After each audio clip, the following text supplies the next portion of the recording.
It's just a short drive down I-19 near Green Valley, but the Titan Missile Museum will transport you back in time. Back to the Cold War era, and as I found out in this week's Absolute Arizona, there are valuable lessons to be learned from that time of constant nuclear threat.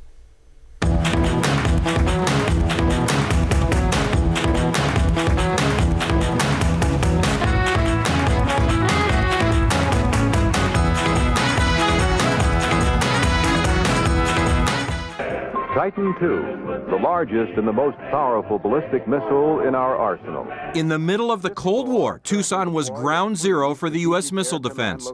18 of the Air Force's 54 Titan II missile silos were located here. The primary mission of the Titan II was peace through deterrence. Yvonne Morris is the director of the Titan Missile Museum in Green Valley. She has a unique perspective, having been a Titan II missile combat crew commander at this site in the early 80s. It was an implement of war, but its main responsibility, our main mission, was peace through deterrence. The 18 Titan II missile sites were built simultaneously across southeast Arizona. Construction began in December of 1960, and all 18 were operational by December of 1961. Well, today, when you take a tour of the Titan Missile Museum, you'll see what a massive undertaking it was to build and to operate, all with the constant threat of a Soviet strike. The warhead would have been carried in the re-entry vehicle, and this is actually the only part of the missile that's going to reach its target. Fortunately, there was never a need to launch, and this site came off alert in November of 1982. It's now a national landmark and well worth the one-hour tour. Look at that great big tan structure over there. That covers our missile. That's our silo blast door. That thing weighs 760 tons, and it's built out of the best concrete you can get. Wow. And it's built out of the best steel you can get. In fact, it's battleship grade steel. Wow. And do you believe, in the event of emergency, it can be opened in about 19 seconds. John Green is one of the instructors at the Titan Missile Museum. He'll take you underground, going through the same security procedures Yvonne and all the crews went through when it was still operational. They're being watched on that black and white video camera right there. The replacement commander makes his third telephone call at the head of the steps right there. That's where he gives a secret code to gain access. If the secret code is okay, he'll burn that secret code in that red tin can right there. Still see the burn marks on it.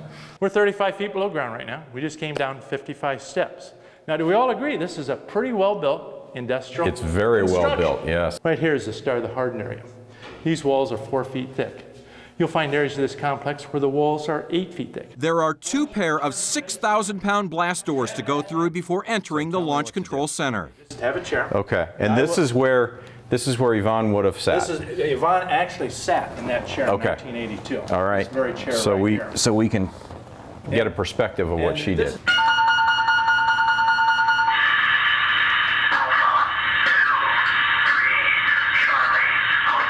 The alert comes in. Both officers write down the 35-digit code and compare the numbers. If they agree, they open the safe and retrieve the launch keys on authenticated cards. If those numbers correspond to the code they just received, the president has authorized the launch.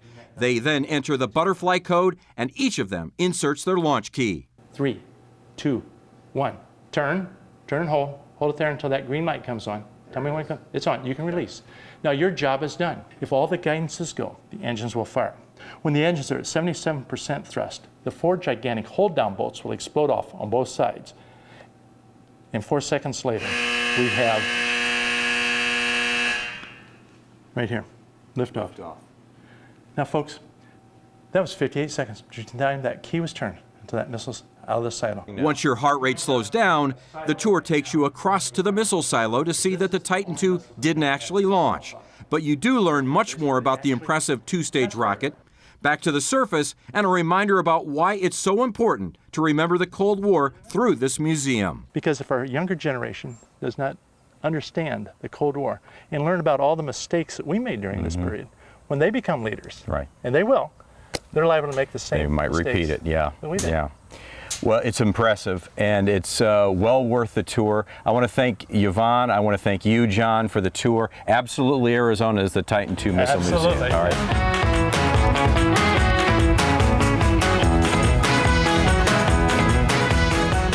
Yvonne told me the biggest surprise that she hears from visitors there is there's no big red button to push, that it's actually a tiny little key. Yeah. It's 2 keys. There were two officers that turned the key.